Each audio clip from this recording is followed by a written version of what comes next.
Voilà, alors finalement, Pascal Lagné, au fur et à mesure, ça s'organise. Bien sûr. On s'habitue, vous êtes 4, donc chacun range un peu ses affaires. On était voilà. 4, maintenant on n'est plus que 2. Nos filles sont grandes, donc on part essentiellement Ah, en vous couple. voyez, ils en ont eu marre quand même. À 30 ans, ils ont le droit. Elles ont d'autres Tu peux leur proposer ce que tu préoccupations, hein. veux, même un 5 étoiles, il y a un jour, ils en ont marre. Voilà. Je pense Tout à qu'à fait. partir de l'adolescence, ça commence un peu à être critique après. Ouais. Voilà. Et puis du coup, que le plaisir après. Que le plaisir. Et ce qui est chouette, ce qu'on voit là aussi dans le reportage, c'est les rencontres. Parce que du coup, on est juste à côté des gens, forcément. Donc, à un moment où on leur parle. Quoi. Vous vous êtes fait des amis, j'imagine. Oui. On a rencontré toujours à l'improviste. C'est comme ça que ça se passe. Hein. Ouais. Et puis, il y a le courant qui passe. Mais je dirais comme dans la vie courante de tous les jours. On fait de belles rencontres. Et puis après, on prend plaisir à se retrouver dans des endroits. Et vous arrivez à trouver des endroits extraordinaires que vous n'auriez jamais vus autrement? Ça nous a permis aussi de faire des pays qu'on n'aurait pas, où on serait peut-être jamais allé parce que le budget ne nous l'aurait peut-être pas permis. Bien sûr, c'est un investissement au étranger. départ, oui. Ouais. On a fait pas mal de pays en Europe, la Croatie, la Slovénie, la Sardaigne. C'est des belles destinations. Et Comment vous faites pour aller en Sardaigne avec votre camping-car? Eh ben, on prend le bateau. Ouais. Vous posez On va dessus jusqu'en Italie, Ouais. et puis on prend un ferry, et puis voilà, qui Il y en nous a qui font dépose même en le- 8 heures. Il y en a qui font le tour du monde, même en camping-car, hein, maintenant. Oui. Il faut avoir un peu de temps, bien sûr. Hein. Le tour du monde, Oui, c'est une oui. petite année quand même. Mais quand on prend une année sabbatique, c'est des choses qui sont. Alors, ça coûte cher. Minimum, alors, y compris l'achat du véhicule. Hein. On a vu que ça commençait à 15 000 et que ça peut monter beaucoup plus haut. Comptez quand même entre 50 000 et 100 000 euros à 4, 2 adultes, 2 enfants. Pour faire le tour du ça monde fait cher. pendant un an. Pourquoi ça coûte aussi cher? Pour un Parce tour qu'il du y a monde plein- pendant un an. Ouais, Ah ouais. Attendez-moi, attention, tour du monde. Alors, Ouais. c'est plusieurs pays, plusieurs continents, etc. Il y a des frais cachés derrière. Mais d'abord, l'aménagement du véhicule. Ah oui, il faut l'aménager. Quand on part si longtemps, il faut peut-être prévoir d'autres routes de secours, un grand réservoir d'eau, une batterie plus puissante, etc. Donc il y a des conseils comme ça qui sont donnés. Il faut faire attention. Parce que ce n'est pas toujours fait pour ces grands voyages-là. Donc ça, c'est déjà entre 2 000 et 10 000 euros d'aménagement dans le véhicule. Ensuite, quand on fait un voyage autour du monde, vous venez de le dire, vous partez, vous mettez le camping-car. Comme ça, disent les camping-caristes. On dit Ou le camion. on dit le camion aussi, c'est plus simple, c'est vrai. Mais là, il va falloir le mettre dans un cargo pour payer pas très cher. Mais vous, il faut partir en avion. Ah, donc tu payes Donc ton il y a des billets d'avion. Ah, Donc oui. il faut compter entre 1 000 et 3 000 euros par personne pour bouger. Ah oui, évidemment, il n'y a pas de ferry pour aller aux États-Unis, quoi. Et non, Généralement, c'est cargo. et en revanche, ça coûte très très cher quand même le camion à faire transporter. Hein. Sur les grandes distances comme ça, il faut compter entre 15 000 et 25 000 euros D'accord. à l'année. Eh oui. Donc tout ça, c'est quand même des frais. C'est pas tout pour manger, pour se divertir, etc. C'est 1 500 euros par mois, par personne. Je vais faire toute la date. Ouais, d'accord.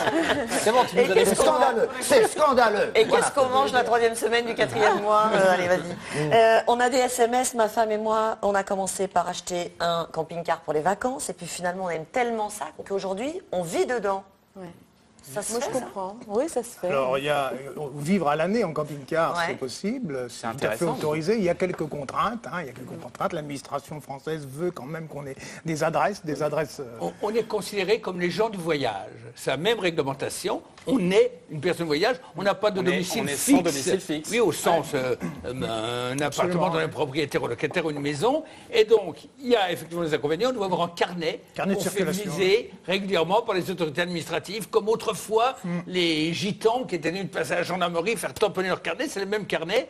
On a une commune de rattachement, parce qu'il faut bien savoir où on vote, où on dresse votre état civil, si vous avez des enfants. Donc vous rattachez une commune. Ouais. La commune peut refuser s'il y a plus de 3% de gens du voyage qui sont déjà inscrits à cette commune. Et puis, si vous êtes dans un endroit où c'est interdit de stationner, comme vous y habitez à l'année, le préfet par arrêté peut vous faire dégager sans même intervention des tribunaux. C'est un Ça a petit des peu inconvénients. dissuasif en France, Oui. alors qu'aux Ah oui. États-Unis, on estime à 50 000 les Américains qui ont choisi, franchement, Parce qu'il y a eu la un vie en problème de camping-car. logement et de remboursement de crédit Il y a sur eu les aussi maisons aussi. des donc, problèmes de logement, mais il y a eu des choix quand même. Mais ce que des vous choix nous à disiez, c'est qu'on est très en retard, comparé par exemple aux Américains, qui a du coup un marché potentiel énorme pour le, En pour tout le cas, camping-car il y a- en France. Il y a beaucoup moins de monde en Europe qui a un camping-car ou une caravane qu'aux États-Unis.